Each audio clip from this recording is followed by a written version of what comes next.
Hi, welcome to your number one aviation and tourism TV show, Mamaj TV. My name is Joy Ugbebo.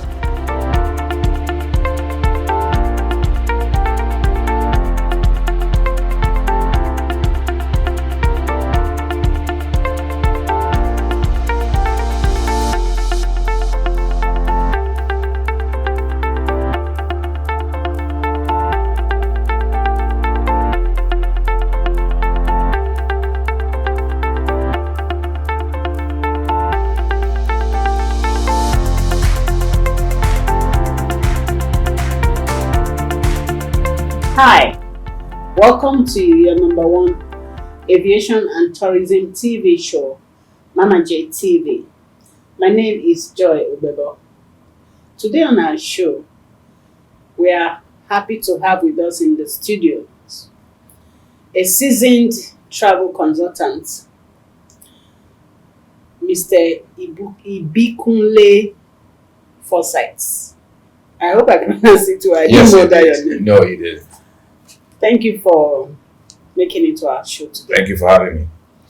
So today, our topic for today is Jappa, the role of travel consultants.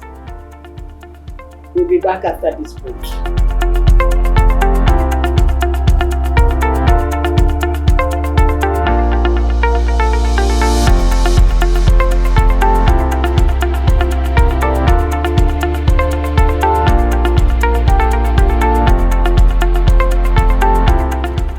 Welcome back. Today we are going to be discussing the topic Jappa. Jappa is actually a Nigerian slang which refers to relocating abroad for those who are not Nigerians. But for Nigerians, they know when you say Jappa, they know what you're actually talking about. So we are going to be discussing about it today, and there's no other person that can really address this issue and educate us better than Mr. Kunle Forsyth. Kunle, you're welcome. Thank you very much once again. Like I keep telling some young people that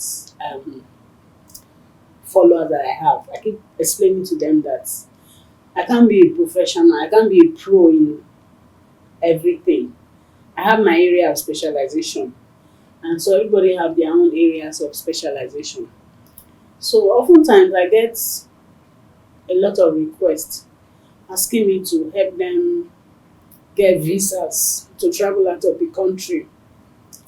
Sometimes they are like, please connect me with an agent, connect me with a travel consultant. And I'm like, in the first place, I don't work in the embassies. If I'm traveling, I also have to go and apply for a visa. So how can I now help you get a visa? What I usually do, I just tell them that first you have to know the country you're traveling to. And most of these countries have their official websites where you can go and by yourself go and find out. Just a click. All the information that you need, you find it there. But the Gen Z, not all of them, some of them are not ready to, they don't have the time to go and start reading, to go and start researching, trying to find out. Some want you to help them read and then help them answer, So I decided that, okay, one of the ways that I can help is to bring a professional who has an in-depth knowledge about how this works between the travel agents, because I hear a lot of them say, please recommend an agent for me, So I'm trying to understand, do travel agents or travel consultants, are they supposed to help you get your visa or they're supposed to guide you? I really don't know how it works.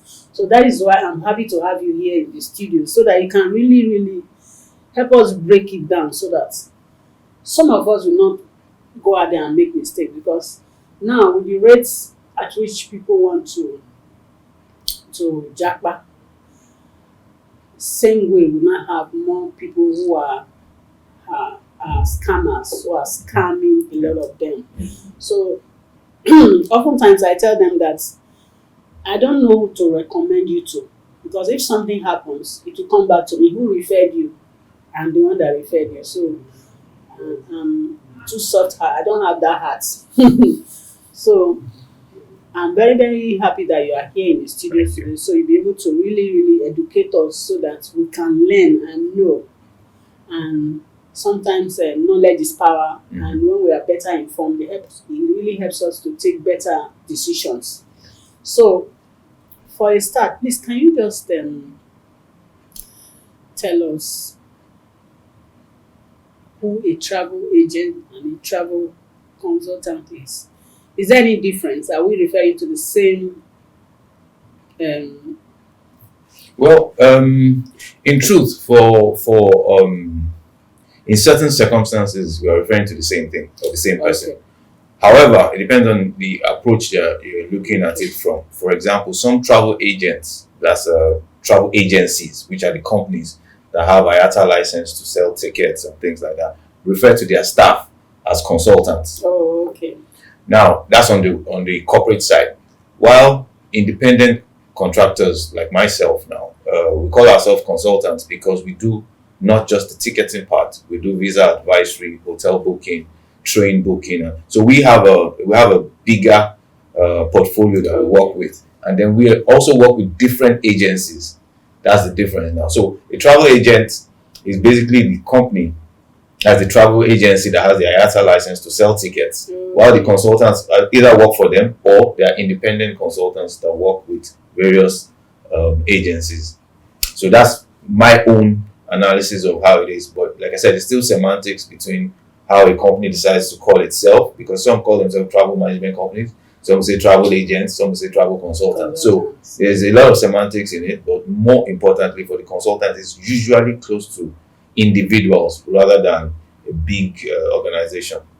Oh, okay. Now I have a better picture Yeah. and a clearer understanding of the rules. Okay, so please, Kunle, as travel consultant, how does this visa thing work? Do you get them visa? I don't understand. Okay. I mean, How does it work? yeah, you made mention of the Gen Z, and it's not just the Gen Z. It's a human thing. People go to the easiest way to get whatever they want. So the road easily traveled is where people would like to go. So someone wants to travel point A to B. The first thing that comes to mind is who has done it before or who can simplify the process. So if I want to travel to another country, or if an independent person wants to travel somewhere, he has to go and do research. Sometimes a month, you are doing background check. Okay, what are the countries I can go? What are the requirements? But if you call a consultant, he has done it so many times. He can quickly come up with the information for you. Your turnaround time is shorter. The likelihood of mistakes too is less because he has seen so many circumstances that he's able to use the experience to guide. So what the consultant does really is visa advisory and guidance. So we guide you on the documents required, when to apply, and things of that nature. So it's more like advisory. They don't do anything spectacular. They don't work in the embassies. They don't influence the visa decision. Most times it's just advisory that is offered. Thank you for that clarification, because honestly, a large percentage of people out there have this impression that the agents will be the ones to get them the visa. How you get it is another ball game, but basically they pay you to get them the visas.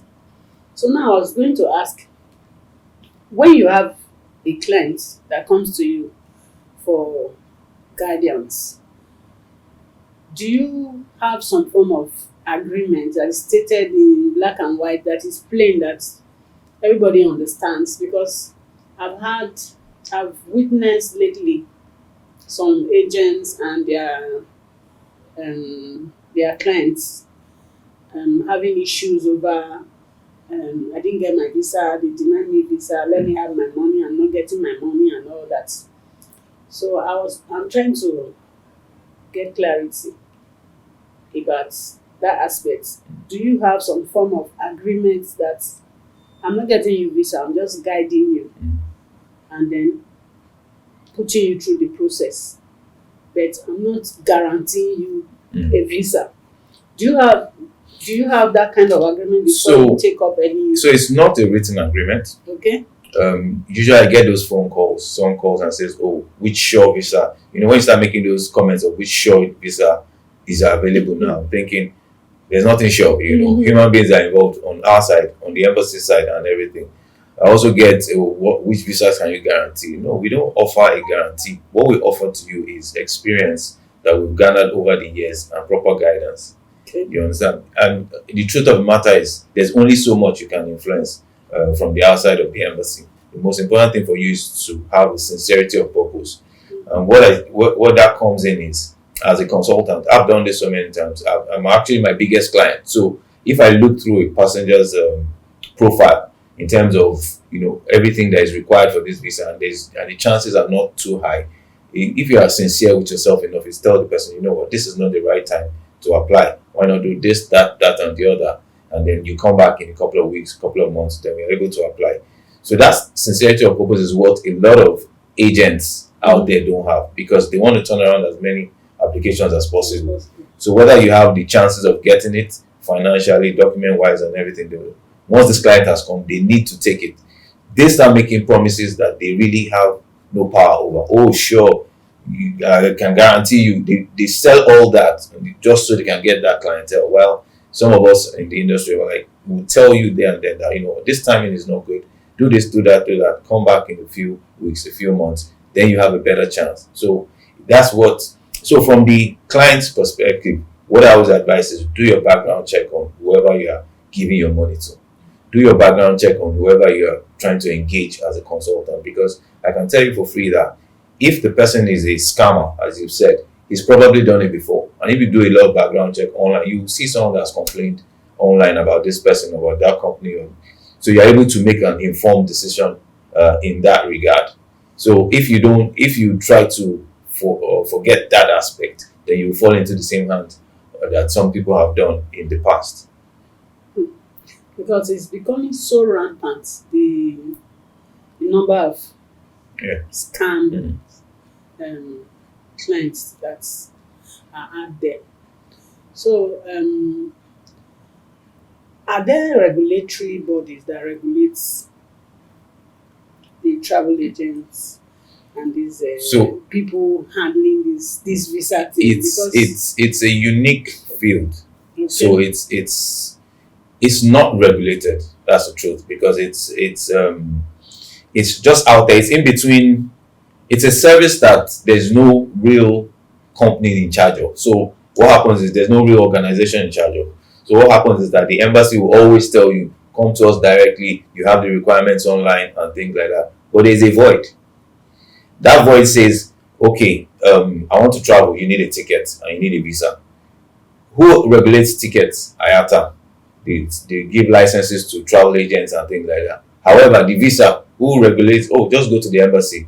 But the fact that people can't make those decisions themselves, the fact that people want an easy way to get it, and because of the high level of rejections over the years, some people just want that void to be. So that void has created that niche. Unfortunately, it's hard. I'll almost say it's impossible to get an organization or a world body to govern that aspect of it. It's almost impossible. So what do we do? Because the way it is now, some people are just so desperate. Even when you advise them, they are not even ready to listen. They now see you like you are the one that is preventing them from their dreams. Tell them to do background check, like you said, do your research, take your time. They think that you are like this stumbling block on their way. Recently, I read that an 18 or 19-year-old little girl went to the UK and an agent scammed her of up to £20,000 or so. I don't know how they did it. She got visa to get there. She got there and then she was picked up at the airport. So is really is something that is so prevalent right now, and like you said, there's no body really regulating it. So that means the solution is just for them to, like you said, do their background checks and do research. Okay, thank you very much, Kule, for coming. Thank you very I much. forgot to tell you to introduce your company. Well, How can they reach you, just in case? yes, they want to reach you? I'm online, Lyric Boy on Instagram, Facebook, and Twitter. 20 years travel experience, talking across North America, Europe, and wide.